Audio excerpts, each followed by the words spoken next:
Good evening, kids. How are you all? Hope you all are fine. So, kids, our today's topic is similes and metaphor. So, kids, they both are the figure of speech.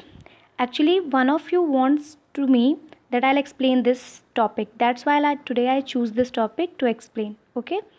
So, basically, two of the most famous methods that work very well, and these are similes and metaphors.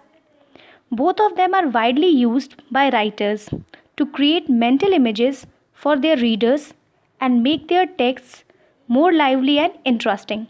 Kids, basically जो writers होते हैं वो कुछ figure of speeches का use करते हैं अपनी writing को मोर इंटरेस्टिंग बनाने के लिए, ताकि जो रीडर्स होते हैं जो भी पढ़ते हैं उनकी कहानियों को या पोएम्स को वो एग्जैक्टली फील कर सके कि एग्जैक्टली जो राइटर है वो क्या बोलना चाह रहा है या वो अपनी कहानी या अपने पोएम के थ्रू क्या मैसेज पहुंचाना चाह रहा है, उस चीज़ को हम अपने सामने फील कर सकें, इसलिए वो कुछ फिगर ऑफ स्पीचेस का यूज़ करते हैं.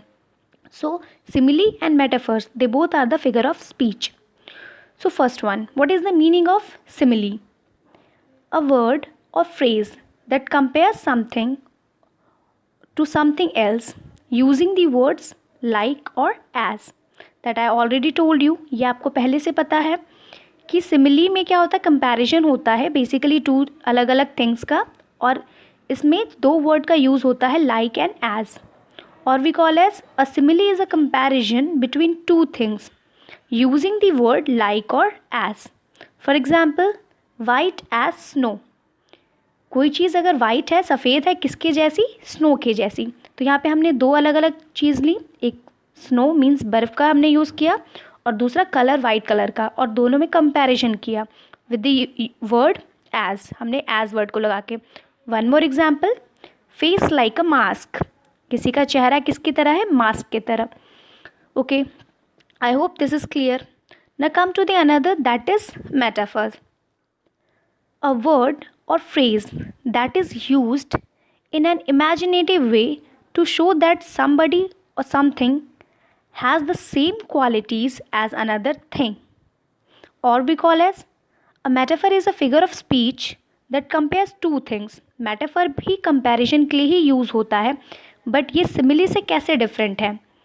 It often uses the words is, was, are and were.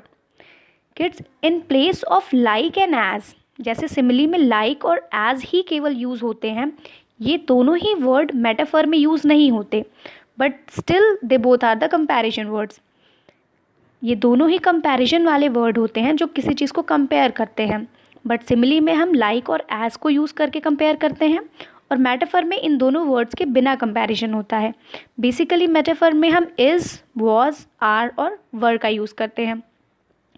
So I hope the things are clear. One more thing, so at the end, how do you know exactly what is in front of you, a simile or a metaphor, when you see one? So if there is an as or like in the sentence, then it is a simile, and if it's just a comparison without any helping words, then you have a metaphor. अगर हमारे पास बिना किसी helping word के एक comparison आपको दिख रहा है, तब वो मेटाफर होगा. I hope the things are clear. Kids, if still you have any doubt, feel free to ask. Thank you.